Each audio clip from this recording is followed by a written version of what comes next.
lives are riddled with disappointment and struggle. And that's because we live on earth. And we live on earth where evil has dominion. And we often forget that.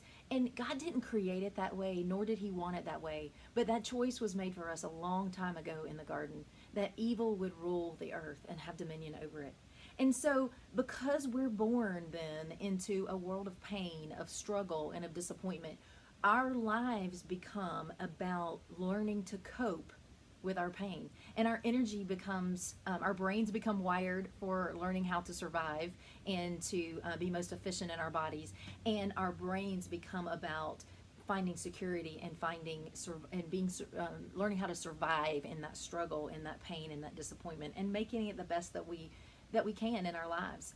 And from the moment we're conceived, we don't realize that there is a battle for our hearts and there's a battle for our minds. Because you see, we're wired for love, we're wired for connection and for positivity. And we learn fear when we were born into the world because we're opposed. We're a threat because we are God's reflection, we are His very creation. And so we are a threat to the evil one who has a hatred for us and for God also.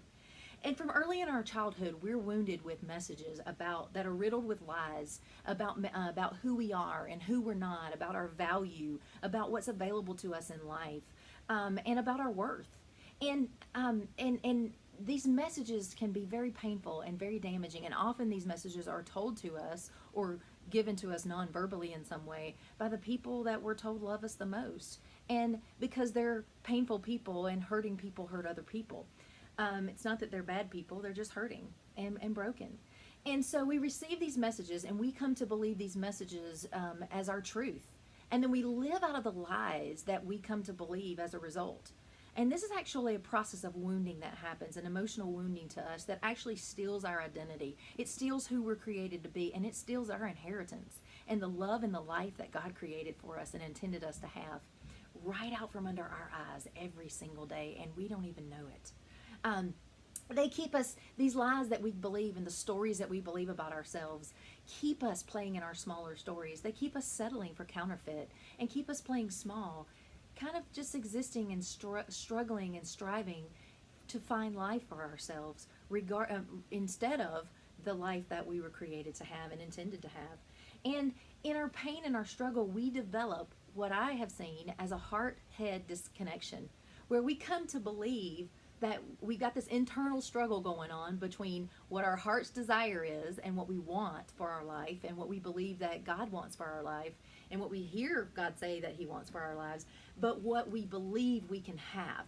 And so we get that head-heart disconnection, and our head is believing the lies and our heart is desiring something else. Our head starts to believe those lies that I can't have, I won't have, I'm not, I will never, I may, I will always have to. I have to.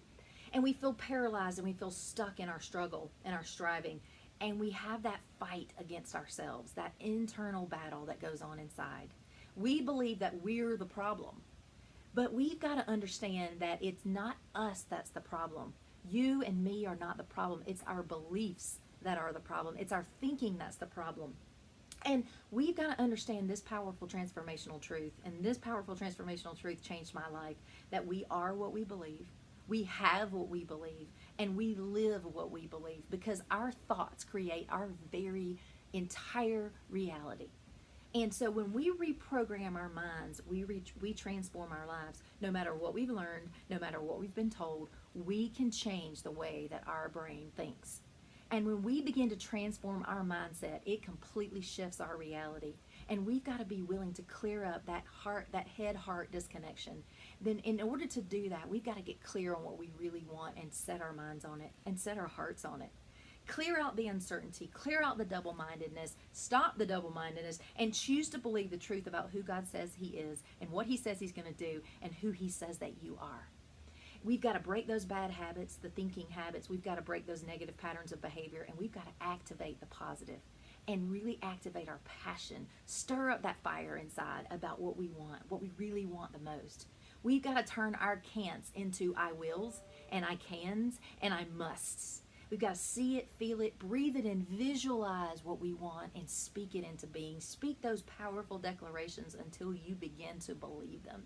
Consistently choose what you are going to speak and speak what is not as though it is until it manifests in front of you.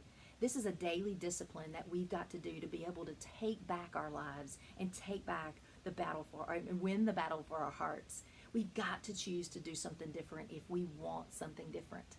So today, begin to create that change. Begin to make that shift in your thinking. You are creating your reality every minute that you choose to believe a positive affirmation over a negative thought.